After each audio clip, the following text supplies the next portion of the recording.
that there's a world full of possibilities out there, and you only get one ride on this planet, and you kind of have to try different things before you know who you truly are inside. And then maybe next Thanksgiving we can all do mushrooms together.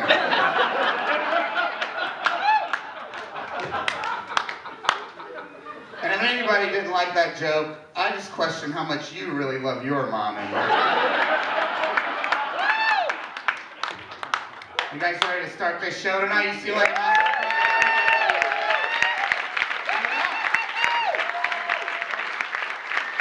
All right.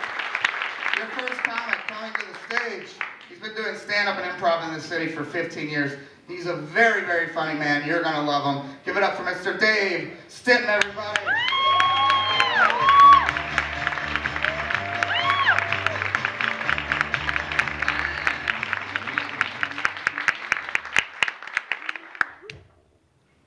Trust jelly. It's like having a sandwich spit in your mouth. Good evening.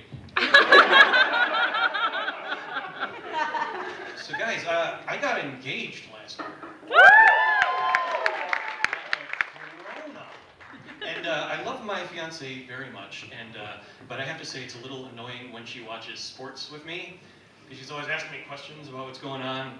She'll be like, wait, who is that? And I'll say, that's the pitcher, sweetheart, we've discussed this. And she'll say, he's on a 120 pitch count, why is he going back out in the 7th inning?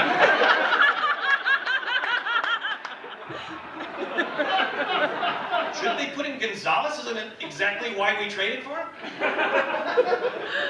And I'll say, I assume he's going to throw that ball as fast as he can.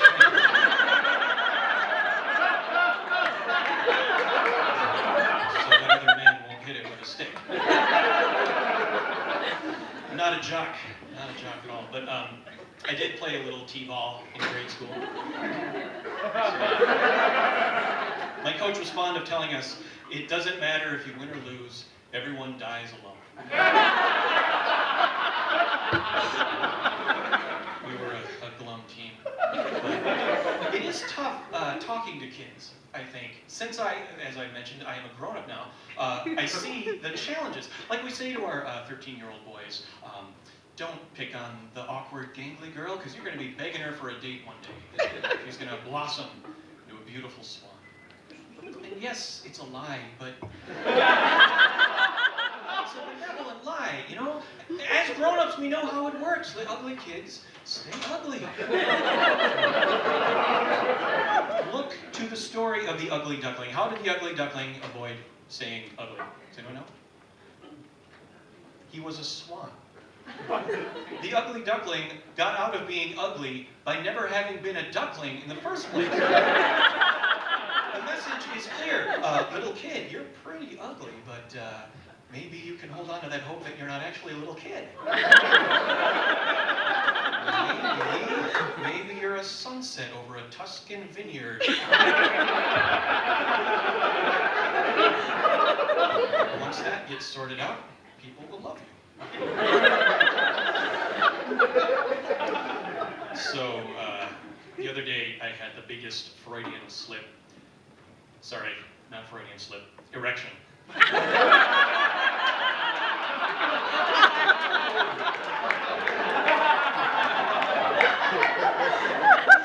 where my mind is. Are you guys familiar with the popcorn trick? The popcorn trick. Yeah? Okay. For the rest of you who aren't Lotharios, the popcorn trick is a seduction tactic wherein you invite a lady to the movies and you put a hole in the bottom of the popcorn bag, you slide yourself in and you wait patiently as your lady friend makes her way down to you to your mutual delight. The other day, I tried this with a cup of coffee. The movie was sold out. We went to Starbucks. You get burned sometimes. I actually don't go out to the movies in the theater much anymore because you know who I hate more than anyone else in the world? My fellow man.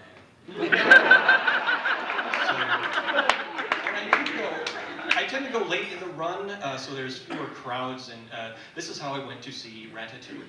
You guys know Ratatouille? Great Pixar movie, animated film, came out a few years ago. When I went to see that, it was so late in the run that I was the first person to show up. I walked into the theater and it was empty. It's like, this is fantastic. I can pick exactly the seat I want at the perfect angle of the screen, and I nested there. I got my box of dots and my box of Whoppers, and I'm just in heaven. And the minutes are ticking by, and I'm realizing no one else has walked in. I might be seeing this movie by myself in the theater. That would be awesome. I had never pulled that off before. I could fantasize that I'm some eccentric millionaire with my own private movie theater, or there's been some sort of plague outbreak and all the dream is shattered when in walks a family of 3. It's a dad and his 2 little girls, and I watch as, inevitably, row by row, seat by seat, they make their way directly in front of me and sit down. This is a giant room filled with empty chairs, and they plant themselves directly in front of me, so my day is ruined. It's just destroyed. And the dad turns to the kids and says, okay, Amber, apricot, I'm gonna go and get us some candy. You girls stay here and be safe, okay? And the dad leaves. And I'm just seething with hatred at these 2 little ponytails in front of me, just loathing them until it dawns on me just how creepy I must look. At this moment, I am an adult, male, in my 30s, by myself, at a children's movie. With a lap full of candy, staring at these 2 little girls. I want to chemically castrate me. And I'm even angrier at the dad because he took one look at that picture and said, yeah, that should be fine. So I was so uncomfortable I ended up moving back a couple rows. I gave up my precious seat that I was so excited about snagging for myself. It was that or murder those 2 children. Those were the only 2 ways I could think to break the tension that had developed.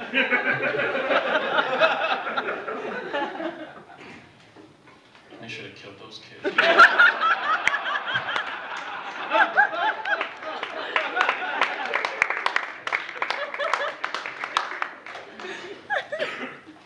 They make a mistake printing postage stamps, so that part of the design is upside down. And those stamps are worth $1 million each. But you make a mistake approaching an interracial couple at a diner. And you ask the woman, is this guy bothering you?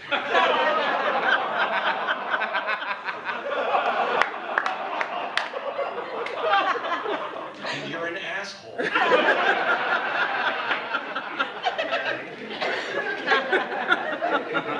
So it's 2012, guys. Can you believe that? Happy New Year! How's it treating you so far? Are you excited for 2012? Woo!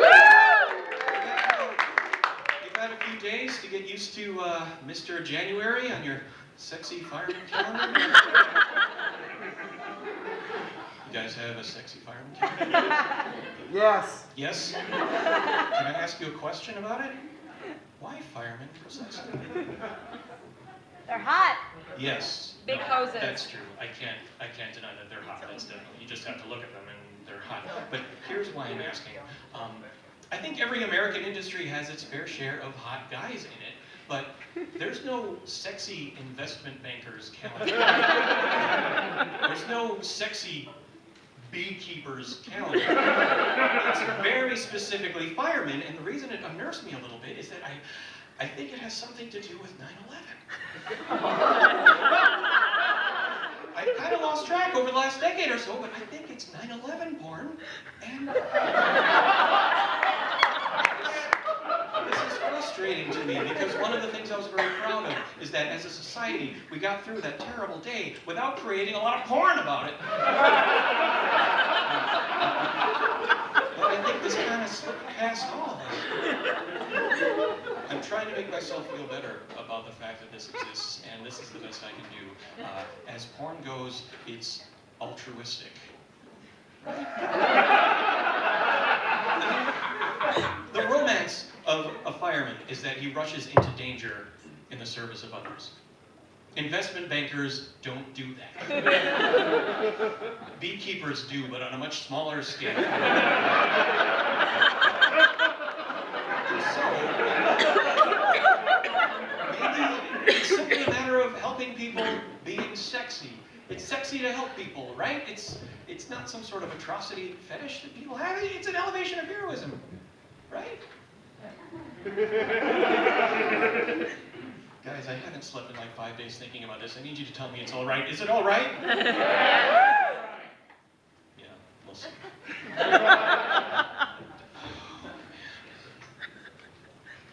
So,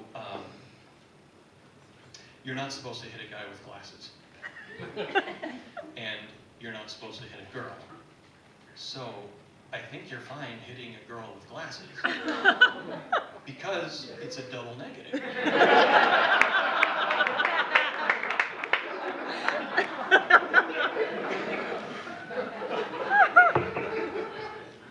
Is there a sexy fireman on that Mayne calendar?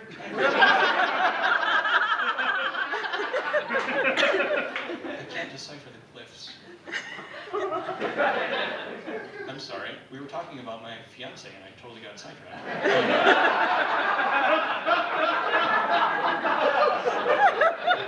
I spent the holidays with my fiance in North Carolina. And I found myself one morning jogging around this little pond. And there's a lot more wildlife in North Carolina than there is here, mainly in bird form. And so, as I'm jogging, there's birds everywhere, and they're just skittering out of my way. They're terrified of me. It's pathetic. Birds started out as dinosaurs. And look at them. We started out as apes, and we parlayed that into being, well, look for yourself. So I'm jogging around this little pond, and the birds are just partying in front of me like the Red Sea, and I'm feeling on top of the food chain, and then I round the bend and I encounter a swan. Live, graceful motherfucker of the waterfowl world. You come upon a swan on a jogging trail, and it does this.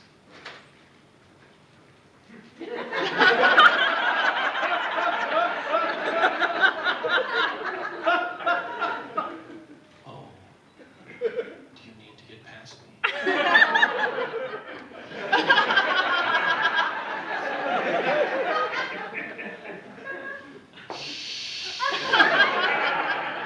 And you're like, I don't want any trouble. I was just... And all the other birds come out and try to high-five the swan, and the swan's just like, get the fuck away from me.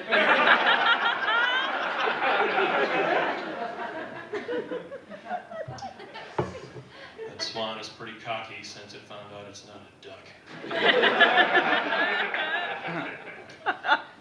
Another difference between birds and humans. In the bird world, it is the male that's more colorful and decorated for the purpose of attracting a mate. That's not true of people. It's the women who get all made up and wear the sparkly tops and the vajazzle or whatever that stuff is. It's very much the realm of women in the human world. But the birds, I mean, it's the guys. Like, I say cardinal. And what comes to mind? Besides Catholicism, I get it, you're devout, and now you're thinking of Albert Pujols. Guys, he's not even a cardinal anymore, he's an Anaheim. And now everyone's thinking how hilarious it is that there's a guy named Pujols. Yes, that's very funny. Will you grow up for a second and try to tell you something? I say cardinal, and you imagine this gorgeous fire engine red specimen of a bird. That's the dude. That is the male cardinal you're thinking of. Have you ever seen a female cardinal? Neither have I. Nobody has. They're not worth looking. In the cardinal world, it's the female that's like, what's up?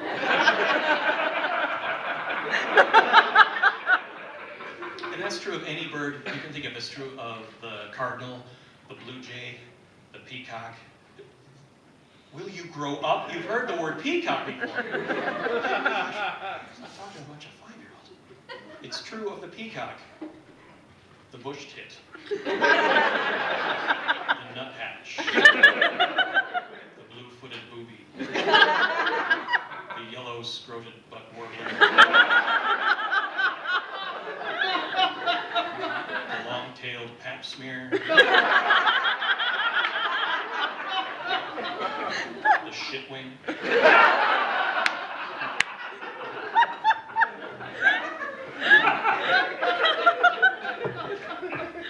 the gray-crested fuck buddy, the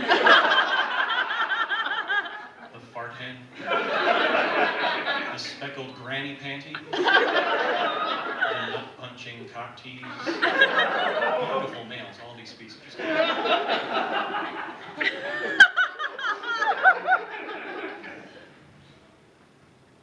The orange-crested anal lozenge. The northeastern orange-crested anal lozenge. The 69osaurus rex. The finch.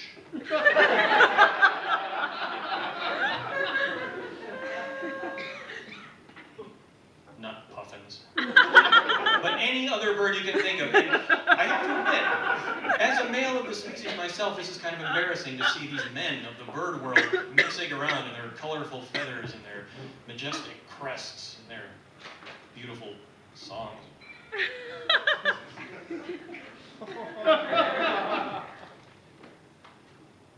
I want to be pretty. Why is that not masculine that I want to be pretty? But I can't pull it off. I have this face that literally grows hair if I leave it unattended. What kind of body is this? I lumber around with this mutant upper body strength, this ugly lump on my neck, and this thing, nobody likes that.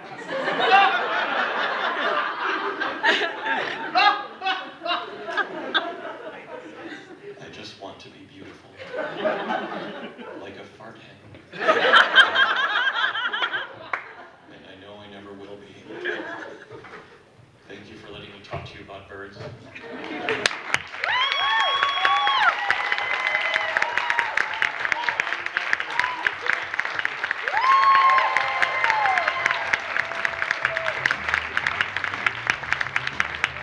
One more time for Dan Stinton, please. Dave Stinton. He's so funny. You guys are an awesome crowd. Keep this energy going. I don't have to tell you to keep it going because you know you're here for Dan Telfer. He's about to come up in just a second. And I am just honored that he asked me to host this show. He's one of my favorite performers to watch in the city. You know him, you love him.